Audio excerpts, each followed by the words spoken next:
Huh. So what kind of hose you got? This is the same hose that they use for the race cars for cooling off their brakes. Okay. So what I did is, I call it the 4-man heater. I took the fan. I've got one I can show you over there, but I take the fan, I put it up the backside of that radiator, and I've got it wired in so I can turn the fan on and off, but I brought it up here and I teed it. And so I've got a 3-inch hose going on both sides of my console. This tee, let's back up. What's this tee? Is that like a plumber's tee or something? That's just a plumber's tee. Nice. Yeah. And so I fit that all in there, had plenty of room. That's one thing I got to say about the Honda. For going into the console and everything, there is lots of room. So what I ended up doing is I plumbed it in right next to in between my knee and my ankle there. You can see the vent. Nice. So I can open, close that vent. I can twist it to where it's on my feet or pointing up towards me. And all I did there was I went to a wrecking yard and popped me out some F-150 vents. So you can, oh, that is good. You can open idea. it up, close it, you can spin it in there to where you can angle it around wherever you want. Look at you, uptown. And these are the fans you can get. Like I said, both this and the hoses I got from Thompson Motorsports in Twin. They do race cars, NASCAR stuff. Anyway, this is what they have for cooling off their brakes. This and that hose as well. And I think I'm in at 50 bucks. You know, and I didn't have to go in and cut my the hoses for my radiator or anything like that. And it works very, very well. So yeah. So plenty of just the heat coming off the radiator, drawing through there, yep, pushing that heat right down on your floorboard. Yep. Nice. Yeah, it really works. It really works well. And I know you had this in. You had this in when we were down in Sand Hollow. We went up and did the Barracks Trail, and that was a pretty cool day. It a bluebird day, but it was definitely cold, and we had we were in the snow. Yeah. Wind. Yeah, it was definitely without that it wouldn't have been much fun. Definitely we were fortunate we all had enclosures on that day, and you know, on the 2-seaters they get a lot more heat than the 4-seaters. But I did the same thing on my Polaris, and it worked out great. So awesome. I kind of knew what I wanted to do. Like I said, I don't like plumbing into my hoses as much as, you know, like I can. Well, I had to do that on I did that on my Polaris, putting that heater in there and cutting into that factory line. I was like, one more place to leak, one more hose clamp, one more joint, one more thing to go wrong. Yeah.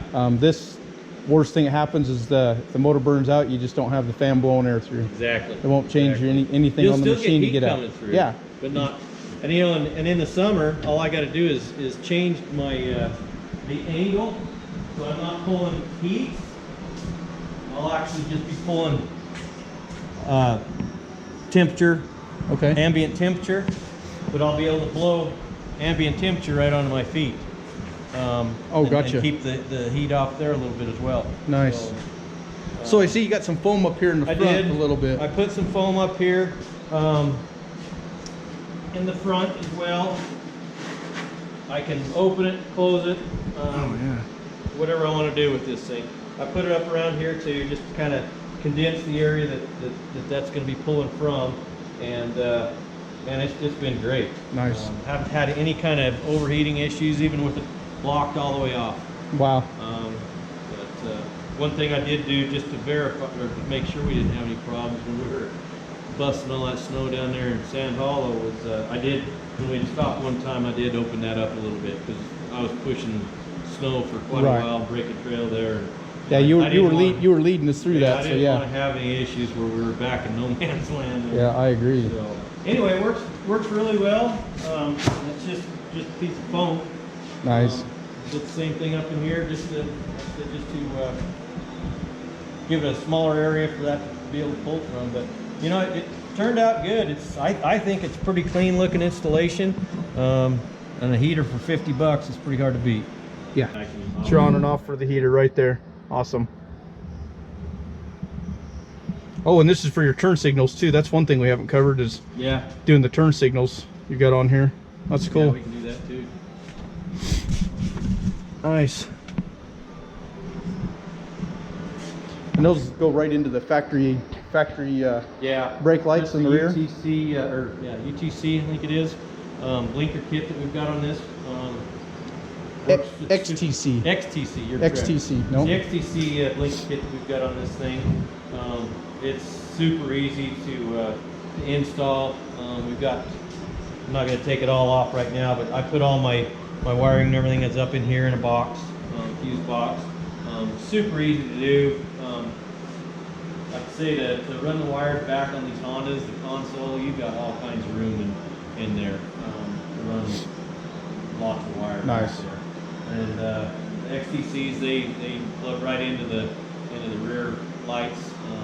Makes it a really slick, easy install. And you got your horn on this new XTC. It'll turn off. I think it's on a 3-second timer and like a 10-second timer. And then if you hold it for like 10 seconds, I'd have to look at the instructions again. Then it'll stay on until you turn it off. Oh, really? Yeah. So it's Oh, nice. self-canceling. Yeah, I've been driving mine down the road and got many calls. Hey, Yeah. where are we turning? Yeah, on my Polaris, it's the same way. On this one, at least this year, they've got that self-canceling. So we got the horn, we got the hazards, and blinkers. Awesome. Yeah, try to be as legal as we can, and you have to have that to be down in Sand Hollow as well as down in Moab. Yeah. Well, it's just good. Just another safety measure. It is. People know what you're doing when you're going to turn. You know, they're not. I don't know. They got an idea what's happening. Well, just, last thing I want to do is be somewhere and be trying to turn right or left, whatever it may Yep. be, and get rear-ended. Yeah, none of us do. We're there to have fun. Yeah, it's just a safety thing, and if all it does is cost me $300 or whatever it is to have this put on to be as street legal as possible in those towns that are gracious enough to let us go down there and ride on their streets, then hey, it's a pretty small price to pay. I agree. For the safety and I agree. and